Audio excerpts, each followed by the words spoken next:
In today's video, I'll show you how to turn on Raise to Wake on your iPhone. Let's get into the method.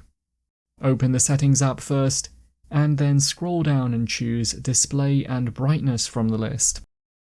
Within here, scroll down and look for the Raise to Wake option, and you can simply turn on the toggle switch here to enable this.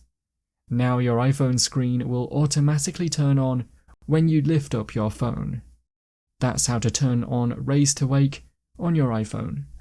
If you found the video helpful, remember to leave a like and feel free to subscribe for more.